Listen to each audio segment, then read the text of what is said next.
Students, तो हम लोग आज शुरू करने वाले हैं अपना नया टॉपिक। फिजिक्स के एक नए टॉपिक को हम लोग आज करेंगे स्टार्ट। तो टॉपिक का नाम आप सभी को तो मालूम ही है, देख पा रहे हो स्क्रीन पे कि टॉपिक का नाम है थ्रस्ट एंड प्रेशर। काफ़ी इम्पॉर्टेंट हिस्सा है ये फिजिक्स का। ये समझना बहुत ज़रूरी है कि क्या डिफरेंस है थ्रस्ट और प्रेशर के बीच में, या फिर क्या होता है ये थ्रस्ट और क्या होता है ये प्रेशर, राइट। सबसे पहला बात हम लोगों को ज़रूरी ये जानना है कि थ्रस्ट किसे कहते हैं। तो अगर हम थोड़ा सा टेक्निकल वर्ड्स का इस्तेमाल करें, यानी कि सो कॉल्ड फिजिक्स के उन गिने चुने वर्ड्स का इस्तेमाल करें, तो आपको थोड़ा सा नहीं बहुत मुश्किल होगा समझने में कि थ्रस्ट क्या होता है। फिर भी हमारा तो दायित्व है कि आपको पहले टेक्निकल डेफिनेशन बताएं, उसके बाद अपना जो लैंग्वेज है उसमें समझाएं। तो चलिए देखिए, डेफिनेशन कहता है क्या। Thrust is the force acting normally on a surface. Thrust क्या है? एक फोर्स है। ये बात तो चलो समझ में आता भी है कि थ्रस्ट क्या होता है भाई। तो थ्रस्ट भी एक तरह का फोर्स है, जैसे कि वेट एक तरह का फोर्स है, वैसे थ्रस्ट भी एक तरह का फोर्स है जो कैसे काम करता है। Normally on a surface. Normally का मतलब होता है परपेंडिकुलर। कोई सरफेस है मेरे पास, ये सरफेस है, ये जो ज़मीन है, इस ज़मीन पर हम क्या कर रहे हैं, एक लोहे से ठोक रहे हैं। तो लोहा जो है वो बिल्कुल परपेंडिकुलर है इस ज़मीन का। क्या है? परपेंडिकुलर है। तो हम कहेंगे कि ये जो आयरन का बार या लोहा जो भी है वो ज़मीन पर परपेंडिकुलर होने की वजह से उस पर थ्रस्ट काम कर रहा है। एक एग्जांपल और भी है, फिगर तो आपको दिख ही रहा होगा स्क्रीन पे, लेकिन हम इस पे बाद में जाएंगे। हम लोग घरों में एक काफ़ी कॉमन सा चीज़ करते हुए हमेशा नोटिस किए होंगे, जैसे कि वॉल है। वॉल पे आप एक कील को ठोकते हो हैमर से, है ना। एक हैमर से एक कील को आप ठोकते हो घर में दीवार पर गाड़ने के लिए, कुछ सामान टांगने के लिए यूज़ करते हैं, के लिए हम लोग करते हैं ऐसा अक्सर। एक दीवार पर उसका नुकीला वाला हिस्सा जो होता है, नील में दो हिस्से होते हैं, हम लोग को अच्छे से मालूम है। एक होता है उसका हेड वाला हिस्सा और एक होता है उसका टेल वाला हिस्सा।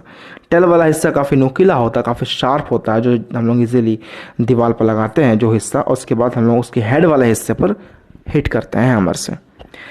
तो यहाँ पर हम देखें तो वो जो हम हैमर से एक फोर्स एक्सर्ट कर रहे हैं, एक फोर्स जो लगा रहे हैं इस कील पर, इस कील के हेड पर, हेड यानी कि सामने वाला गोल हिस्सा, उसे हेड कहते हैं। उस हेड पर जो हम लोग फोर्स एक्सर्ट कर रहे हैं, वो फोर्स अल्टीमेटली कहाँ जा रहा है पता है आपको? वो फोर्स अल्टीमेटली जा रहा है उसके इस पॉइंटेड टिप पर। ये जो पॉइंटेड टिप यहाँ पर दिख रहा है आपको, ये पॉइंटेड टिप के ऊपर वो फोर्स अल्टीमेटली जा करके एक्सर्ट होता है इस जगह पर, इस जगह पर। तो हम कह सकते हैं कि यहाँ पर जो फोर्स लग रहा है वो बिल्कुल उस कील के नुकीले वाले सरफेस पर एक्सर्ट हो रहा है। और वो नुकीला वाला सरफेस या फिर सिंपली कील यानी कि नेल, वो हम दीवार पर कभी टेढ़ा नहीं लगाते हैं, किसी पर्टिकुलर एंगल के साथ नहीं लगाते हैं। मान लीजिए ये दीवार है तो हम ऐसे कील नहीं ठोकते, हम लोग कील ठोकते हैं लंबा, ऐसे स्ट्रेट। तो इसे हम लोग परपेंडिकुलर कहते हैं ना, नॉर्मल। तो हम जब किसी कील को दीवार पर रखते हैं तो वो हमेशा दीवार से नॉर्मली रहता है, यानी कि वो परपेंडिकुलर रहता है दीवार के। और दीवार के परपेंडिकुलर रहने के बाद जब हम उसको हैमर से हिट करते हैं तो उस हैमर से द्वारा मेरे बॉडी के निकलने वाले सारे फोर्स का जो अमाउंट है वो उसके हेड में आता है, और हेड से होते हुए उसके शार्प पॉइंटेड टिप पर वो सारा फोर्स ट्रांसफ़र हो जाता है। और वो सारा फोर्स उस का अमाउंट जो है, वो सारा फोर्स का जो अमाउंट है वो इतना ज़्यादा हो जाता है कि वो इजीली उस नेल को दीवार पे इंसर्ट करवा देता है, पेनिट्रेट करवा देता है। तो ऐसा क्यों होता है? फोर्स का वैल्यू बढ़ क्यों जाता है? क्योंकि हम जितना भी फोर्स लगा रहे थे वो पहले इसके गोल वाले हिस्से में लगा रहे थे, जो कि इसका सरफेस एरिया काफ़ी ज़्यादा है।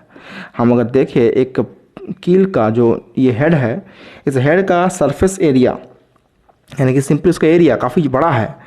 तो उसमें जितना हम फोर्स लगाएंगे वो फोर्स अगर उसके इस छोटे वाले पॉइंट पर आ जाए, इस छोटे वाले नीचे वाले पॉइंट पर, तो क्या ये इतना बड़ा एरिया में लगने वाला अमाउंट ऑफ फोर्स जब इतने छोटे एरिया में आ जाएगा तो क्या वही फोर्स का अमाउंट बढ़ नहीं जाएगा? सिंपल बात है कि आप एक किलो के कंटेनर में जो सामान रखते हो वही सामान आप 500 ग्राम वाले कंटेनर में रखोगे तो ऑब्वियस सी बात है वो सामान उस कंटेनर के लिए बहुत ज़्यादा हो जाएगा। बात क्लियर है ना? बस यही सेम बात है कि फोर्स का जो अमाउंट है वो ज़्यादा हो जाता है उस पॉइंटेड टिप पर, लेकिन ये तभी पॉसिबल होता है जब वो परपेंडिकुलर होगा दीवार के। अगर वो इंक्लाइंड रहेगा, टेढ़ा रहेगा, तब वो फोर्स का वैल्यू उतना ज़्यादा इफेक्टिव नहीं हो पाता है। एनीवेज ये तो उसका एप्लीकेशन है थ्रस्ट का जिसका मैंने एग्जांपल दिया, लेकिन इसको अगर हम डेफिनेशंस के अकॉर्डिंग इसके एग्जांपल को बताने जाएं तो क्या हो जाएगा कि ये जो किल है, ये जो नेल, वो दीवार के बिल्कुल परपेंडिकुलर है और इसके वजह से जो हैमर के द्वारा लगने वाला फोर्स है वो इजीली पेनिट्रेट कर देता है उस नेल को दीवार पर। अगर हम यही आयरन के नेल को अगर सीधा लगाए हैं, मान लेते हैं स्ट्रेट है, वो परपेंडिकुलर है दीवार के, लेकिन हम हैमर से उसको आगे से नहीं हिट कर रहे हैं, हैमर से यहाँ पर हिट नहीं हो रहा है, हैमर से यहाँ पर हिट नहीं हो रहा है, हम उसको ऐसे टेढ़ा हिट कर रहे हैं, यहाँ हिट कर रहे हैं, इस जगह पर, इस जगह हिट कर रहे हैं, तो क्या ये दीवार में ये कील घुसेगा? तो बोलोगे सर नहीं घुसेगा। क्यों नहीं घुसेगा? क्योंकि हमको अगर उस कील को डालना है तो फोर्स का बिल्कुल डायरेक्शन जो होगा वो परपेंडिकुलर होना चाहिए। बात समझ में आ रहा है? अगर वही फोर्स ऐसे इंक्लाइन करके हम लोग एग्जर्ट करेंगे, इस जगह पर हम हिट करेंगे, हम उस फोर्स को इस जगह पर हिट कर रहे हैं, तो ये दीवार का सीधा घुसेगा कभी ज़िंदगी में? नहीं घुसेगा। हालांकि हम देख रहे हैं कील तो स्ट्रेट है लेकिन हमारा जो लगने वाला फोर्स है वो स्ट्रेट नहीं है। तो इसका मतलब क्या हो रहा है कि if we want to penetrate, insert the nail inside the wall, then we have to put our force perpendicular to the wall, right? And this force which is perpendicular to the wall is also known as thrust. बात clear है? इसी force को ही हम thrust कहते हैं। कोई अलग से कोई टॉपिक हमारे पास है नहीं। दैट फोर्स हम लोग हर एक तरह से लगाते हैं, टेढ़ा लगाते हैं, साइड से लगाते हैं, मतलब इस पे इधर से फोर्स लगा सकते हैं, इधर से फोर्स लगा सकते हैं, ऐसे फोर्स लगा सकते हैं, ऐसे फोर्स लगा सकते हैं, इधर से फोर्स लगा सकते हैं, इधर से फोर्स लगा सकते हैं, किसी भी डायरेक्शन में हम लोग फोर्स को एक्सर्ट करवा सकते हैं। लेकिन सिर्फ वो फोर्स जो परपेंडिकुलर होगा इस वॉल के जिसमें हम लोग कील डाल रहे हैं, उस वॉल के परपेंडिकुलर जो फोर्स एक्सर्ट होगा, that force is known as thrust. एक एग्जांपल और लेते हैं, देखिए।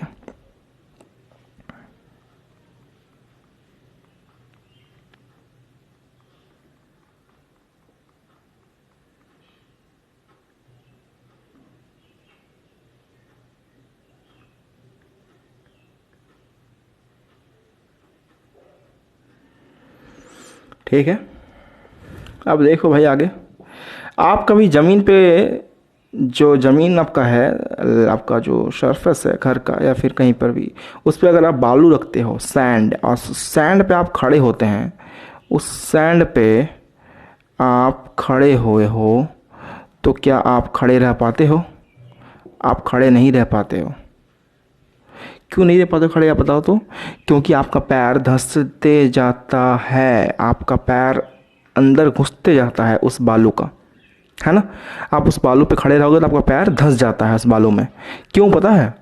क्योंकि आपका जितना भी वेट है, यानी कि जितना भी ग्रेविटेशनल पुल है, वो आपके उस दोनों पैर के सेंटर पर आकर के फिक्स हो जाता है, जिसके वजह से उस पैर के, आपके फुट के एक एक पैर के सेंटर में जो लगने वाला अमाउंट ऑफ ग्रेविटी है, यानी कि वेट है, वो काफ़ी ज़्यादा हो जाता है, जिसकी वजह से आपका पैर उस बालू में धंस जाता है। लेकिन क्या आपने एक बात और नोटिस किया है? क्या आप बालू पर जब लेट जाओगे तो क्या तब भी आप उस पर धंसोगे? हो सकता है धंसो, लेकिन compare to the first case, यानी कि पैर में जब आप खड़े हो तब उस वाले केस से अगर कंपैरिजन किया जाए तो आप कम अंदर जाओगे अगर आप लेटे हुए हो। क्यों ऐसा हो रहा है पता है? क्योंकि उस जगह पर आपका जो बॉडी है वो फ्लैट हो चुका है और आपके बॉडी के द्वारा लगने वाला जो फोर्स है वो अब किसी एक पॉइंटेड हिस्से में नहीं लग रहा है, वो पूरे के पूरे सरफेस में लग रहा है। ठीक है, तो यानी कि एक बात तो क्लियर है कि थ्रस्ट का वैल्यू डिपेंड करता है उस एरिया पर, है ना। अगर एरिया, सरफेस एरिया बहुत कम है तो थ्रस्ट का वैल्यू बहुत ज़्यादा होगा। अगर पॉइंटेड वाला हिस्सा बहुत, यानी कि एरिया, सरफेस एरिया बहुत ज़्यादा है तो आपका थ्रस्ट का वैल्यू कम होगा, है ना। नॉर्मली इसे हम लोग कहते हैं कि थ्रस्ट का जो वैल्यू होता है कि सरफेस पर, वो उसके बॉडी के वेट के बराबर होता है। ऑब्वियस सी बात है, हमने बालू वाला एग्जांपल दिया, सैंड वाला, आप वहाँ पर धंस जाते हो क्योंकि आपका वेट जो है वहाँ पर एग्जर्ट होता है और वो वेट आपके पैरों के सेंटर में एग्जर्ट होता है एक किसी पर्टिकुलर पॉइंट पर, जिसकी वजह से आप धंस जाते हो ज़मीन में। इसका मतलब थ्रस्ट का वैल्यू जो भी होगा, यानी कि फोर्स का वैल्यू जो भी होगा, वो आपके वेट, आपके बॉडी के वेट के बराबर होगा। आपके बॉडी के, या फिर आप टेबल रखे हो, आप पत्थर रखे हो, आप कुछ भी रखे हो, उस बॉडी के वेट के बराबर होगा उसका थ्रस्ट का वैल्यू, है ना। थ्रस्ट एक वेक्टर क्वांटिटी है। जैसे कि एग्जांपल के लिए यहाँ पर हम देख सकते हैं, ये एक एरोप्लेन दिया हुआ है, यहाँ पर थ्रस्ट का डायरेक्शन पता किधर है? थ्रस्ट का डायरेक्शन है इसके पॉइंटेड वाले हिस्से पर, यानी कि इसका नुकीला वाला हिस्सा किधर है? आगे। ये है उसका पॉइंटेड टिप, यानी कि थ्रस्ट वाला डायरेक्शन। ये है इसका थ्रस्ट का डायरेक्शन।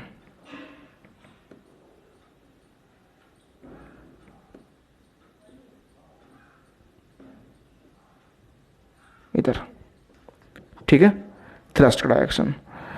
तो एनीवेज थ्रस्ट का एक ओवरव्यू तो मिला है, बाकी और भी बहुत सारी बातें होंगी इस पर।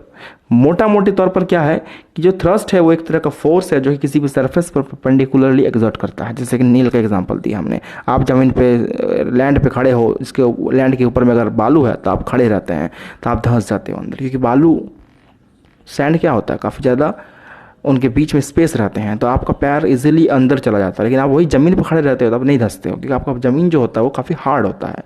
लेकिन फोर्स एक्सर्ट दोनों जगह पे करता है, यानी कि दोनों जगह पर थ्रस्ट एक्सर्ट होता है। एक जगह पर थ्रस्ट का वैल्यू ज़्यादा हो जाता है, एक जगह पर थ्रस्ट का वैल्यू कम हो जाता है।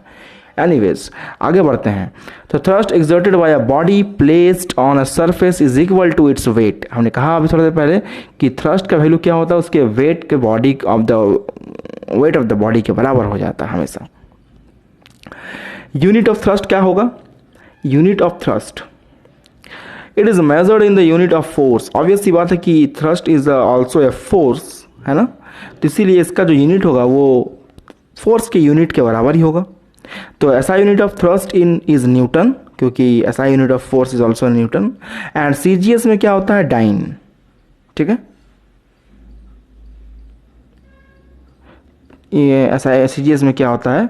डाइन होता है इसका यूनिट। तो और हमको पता है कि 1 न्यूटन में कितना डाइन होता है, तो 1 न्यूटन में होता है 10⁵ डाइन, है ना। और द ग्रेविटेशनल यूनिट क्या होता है, ये तो हम लोगों का हो गया एसआई और सीजीएस की बात कर लिए। अब हम बात करते हैं ग्रेविटेशनल यूनिट ऑफ थ्रस्ट क्या होता है, यानी एमकेएस सिस्टम में, एमकेएस में किलोग्राम फोर्स और सीजीएस में हो जाएगा ग्राम फोर्स। और 1 kilogram force equal to 9.8 newton. Last chapter हमने बताया था पहले ही, कैसे आता 9.8 न्यूटन हमने ये भी बताया था आपको। और ये 1 gram force equal to 980 dine, ये भी कैसे आता है, इसके बारे में हम लोग ऑलरेडी डिस्कशन कर चुके हैं वीडियोज़ में। तो the effect of thrust depend on the area of the surface on which it acts. हमने थोड़ी देर पहले बताया आपको कि जो थ्रस्ट का जो इफेक्ट है वो डिपेंड करता है एरिया पर। किस एरिया पर? जिस एरिया पर हम थ्रस्ट लगा रहे हैं। The effect of a thrust is less on large area, है ना। बड़ा एरिया रहेगा तो इफेक्ट क्या होगा? कम होगा थ्रस्ट का। जैसे कि हमने बताया, आप लेट जाओगे एक बालू पर, सैंड के ऊपर, तो आपका बॉडी धंसेगा नहीं अंदर, खड़े रहोगे तो आपका पैर पेनिट्रेट कर जाएगा।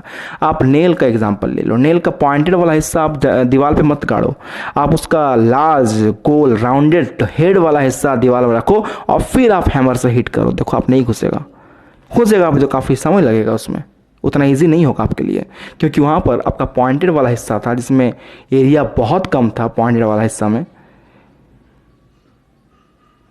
ये पॉइंटेड हिस्सा है, काफ़ी कम एरिया है, ये बड़ा हिस्सा है, एरिया ज़्यादा है, तो यहाँ लगेगा फोर्स जितना, वो थ्रस्ट का वैल्यू उतना कम होगा। और इस एरिया में थ्रस्ट का वैल्यू ज़्यादा होगा, इसीलिए दीवार में हम गाड़ते रहे काठी को, नेल को हम उसका पॉइंटेड हिस्सा डालते हैं दीवार में, उसका राउंडेड हिस्सा नहीं, राइट। ओके, तो आगे बढ़ते हैं। नेक्स्ट हम लोग बात करते हैं प्रेशर का। प्रेशर क्या होता है? Pressure is the thrust per unit area. जो अमाउंट का थ्रस्ट हम लगाएंगे किसी पर्टिकुलर एरिया में, किसी पर्टिकुलर एरिया में थ्रस्ट का जो वैल्यू होगा उसे हम कहेंगे प्रेशर। जैसे ये एक बड़ा सा सरफेस है, इसके एक यूनिट हिस्सा इतना, इस हिस्से पर जितना आप फोर्स लगा रहे हो वो प्रेशर है। इस यूनिट हिस्से पे जितना लगा रहे हो वो प्रेशर है। इस यूनिट हिस्से पे जितना लगा रहे हो थ्रस्ट वो प्रेशर है। इस यूनिट हिस्से पे जितना लगा रहे हो वो प्रेशर है।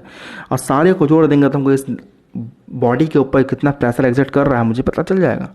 यानी सिंपल सीधे शब्दों में कहें तो pressure is the thrust per unit area. इसका क्या बोलते हैं उसको हम लोग फॉर्मूला, इसका अगर हम फॉर्मूला निकालना चाहें थ्रस्ट का फॉर्मूला क्या होगा? थ्रस्ट का फॉर्मूला क्या होगा? थ्रस्ट तो एक फोर्स है ना, तो फोर्स या फिर weight of the body. Thrust या तो weight of the body. Weight of the body का फॉर्मूला होता है m/g, तो हम लोग थ्रस्ट का वैल्यू निकाल सकते हैं m/g के हेल्प से, कोई दिक्कत वाली बात नहीं है ना। वेट ऑफ द बॉडी क्या होता है? Mass into acceleration into gravity. तो हम लोग इजीली थ्रस्ट एक्सर्ट कितना हो रहा है वो निकाल सकते हैं। लेकिन प्रेशर का क्या होगा फॉर्मूला? प्रेशर का फॉर्मूला होगा थ्रस्ट अपॉन एरिया, क्योंकि हमने कहा कि thrust per unit area is called pressure. इसका सिंबल होता है, थ्रस्ट का होता है F, एरिया का होता है A और प्रेशर का होता है P।